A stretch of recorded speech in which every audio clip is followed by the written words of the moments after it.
Very good evening to all. So last class में हमने दो लेक्चर्स में अभी हमने पोटेंशियल एनर्जी स्प्रिंग का देखा, इलास्टिक पोटेंशियल एनर्जी देखा, work done by conservative force देखा। तो इन्हीं सबसे रिलेटेड आज हम 2-3 क्वेश्चंस करेंगे जो इम्पोर्टेंट है हमारे एग्जाम पर्पस के लिए। यूजुअली ये कॉम्पिटिटिव पर्पस के लिए हमारे पास क्वेश्चंस इम्पोर्टेंट है। अब यहाँ पे क्वेश्चन में क्या बोल रहा है that a block of mass 8 kg is released from the top of an inclined smooth surface. That means this block is released from this point, right? And it here this spring is there. तो हमारे पास क्या है, block है जिसका मास है 8 kg और नीचे हमारे पास स्प्रिंग लगा है। तो ब्लॉक जैसे ही आएगा वो स्प्रिंग को क्या करेगा, कंप्रेस करेगा, राइट? सो हमें ये निकालना है डिस्टेंस ब्लॉक ने कितना ट्रेवल किया before it comes to rest, right? तो इस टाइप के क्वेश्चंस को करने के लिए सबसे पहले हम देखेंगे कि बॉडी कितना डिस्टेंस ट्रेवल कर रही है, उसका हम एक कॉम्पोनेंट देख लेंगे।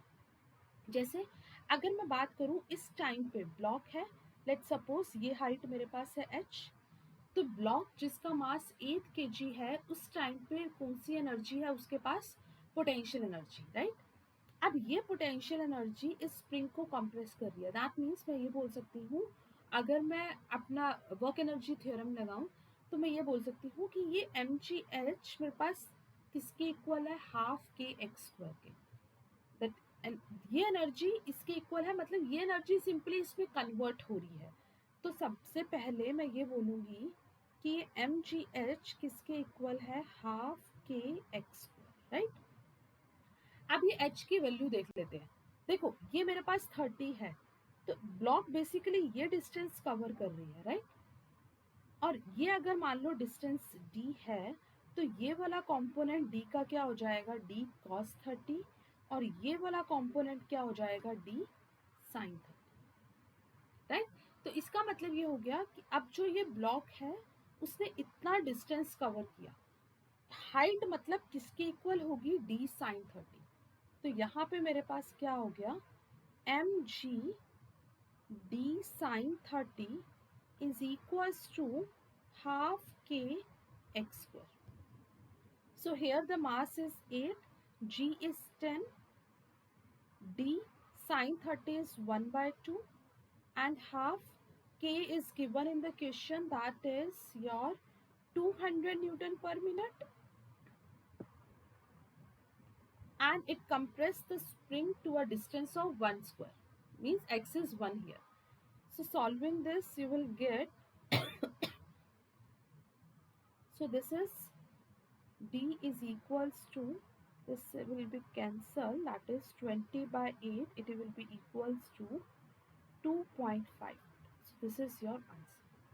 तो इसमें हमने सिंपली क्या कॉन्सेप्ट यूज किया कि हमारे पास पहले कौन सी एनर्जी थी, potential energy, and this potential energy is converted into elastic potential energy, क्योंकि वही ब्लॉक स्प्रिंग को कंप्रेस कर रहा है, right?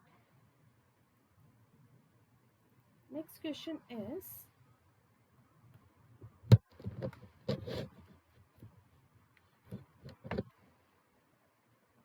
question number 2. A simple pendulum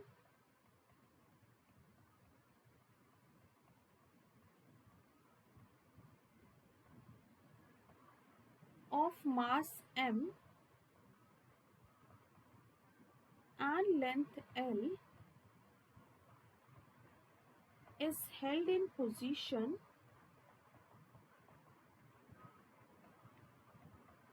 at an angle theta with vertical. If it is released from this position,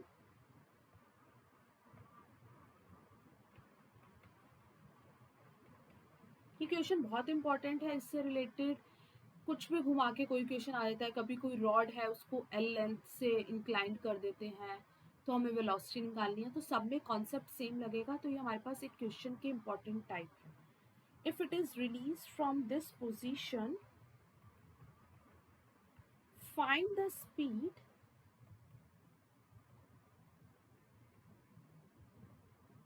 with which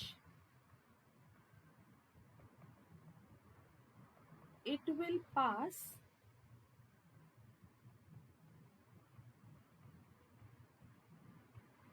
the lowest position. हमारे पास diagram कुछ ये given है,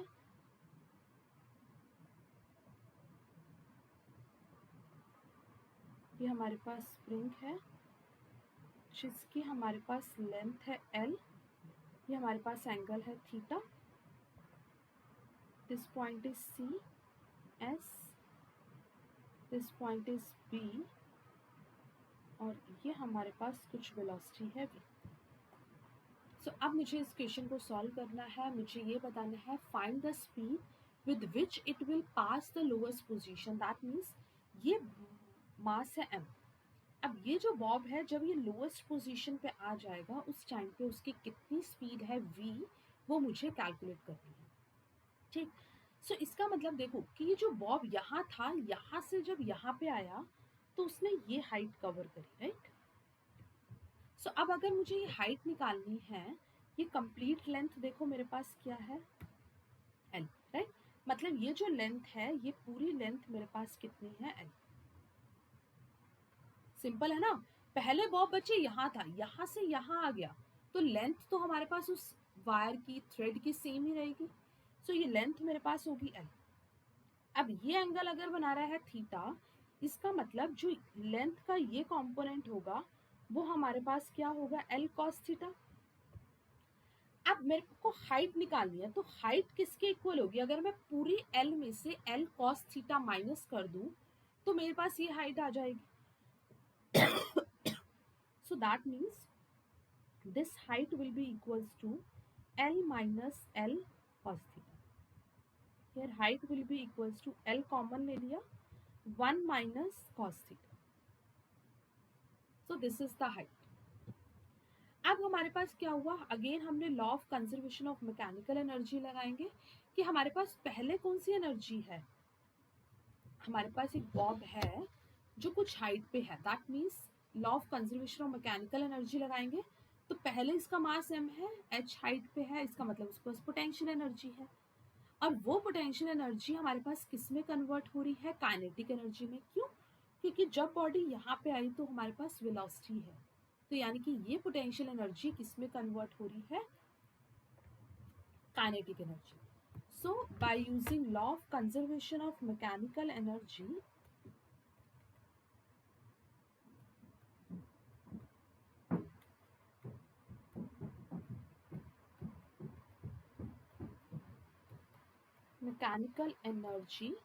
what is it, that your potential energy is going to convert into the kinetic energy. So this means your mgh is equals to what, half mv square. So it will be equals to mg, h किसके equal होगा L, 1 minus cos theta is equals to half m v square. तो यहाँ से ये cancel हो गया m से L. सो मेरे पास ये क्या आ गया, 2 इधर चला जाएगा, 2gl 1 minus cos theta is equals to v square. सो यहाँ पे v किसके इक्वल आ गया, under root 2gl 1 minus cos theta. And this is a very important expression that कि जब बॉब था वो लोएस्ट पोजीशन पे आ गया तो उसकी वेलोसिटी हमारे पास कितनी आ गई, under root 2gl 1 minus cos theta.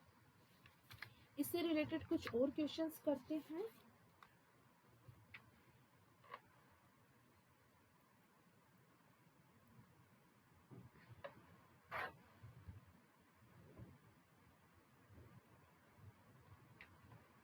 The question is, a spring with spring constant K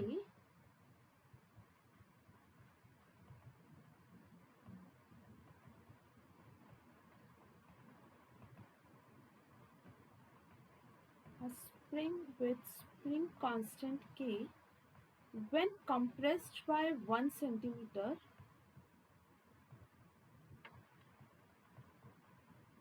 the potential energy stored is U.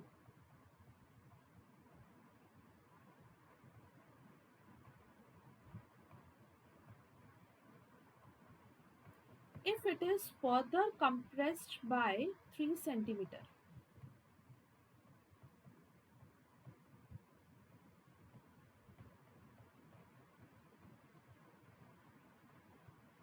then change in its potential energy is.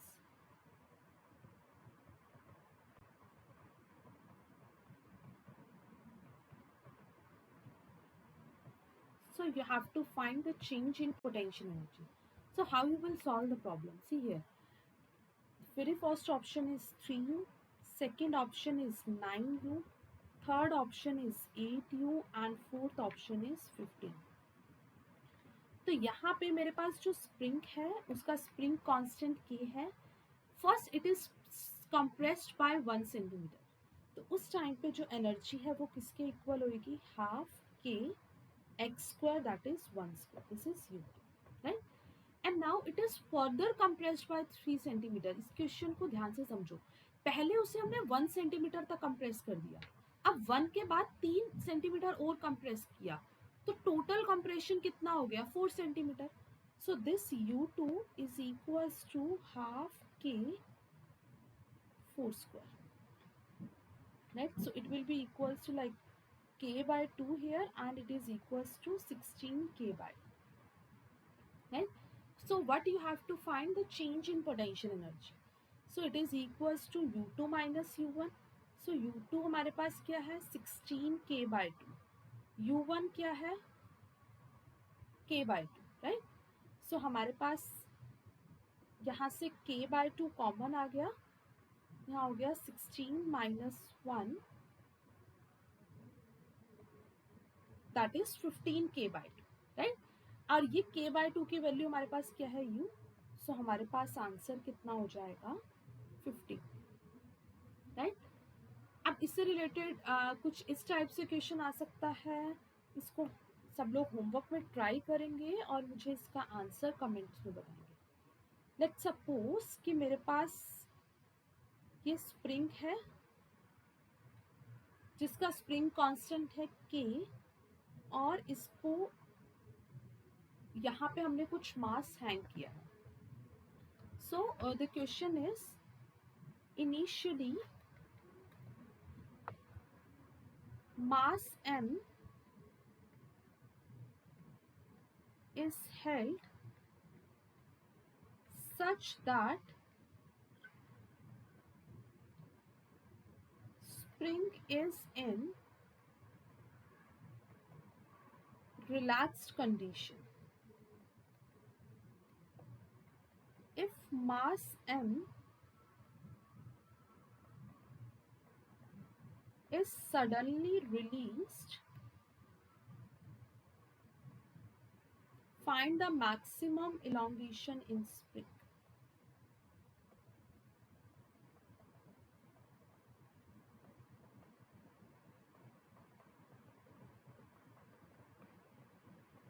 तो अब इस टाइप के क्वेश्चंस को simply हम कैसे करेंगे? देखो हमारे पास ये है कि ये मास है, mass held such that spring is in relax condition. सबसे पहले मास को इस तरीके से हैंग किया कि स्प्रिंग रिलैक्स्ड है, मतलब वो अपनी नेचुरल लेंथ पे है.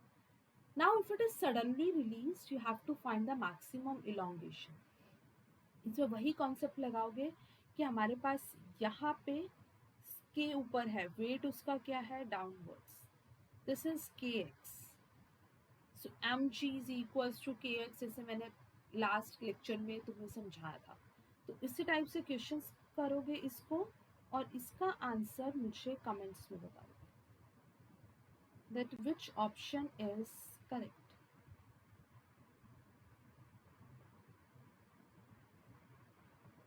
सो अब पोटेंशियल एनर्जी, स्प्रिंग फोर्स से रिलेटेड सब न्यूमेरिकल्स बन जाएंगे. इससे रिलेटेड न्यूमेरिकल्स ट्राई करना एच.सी. वर्मा से क्वेश्चंस कर सकते हो. कहीं से भी जो बुक रेफरेंस तुम फॉलो करते हो उससे इसके क्वेश्चंस को ट्राई कर सकते हो और इसका आंसर मुझे कमेंट्स में बताओगे, right? Okay then, bye, take care.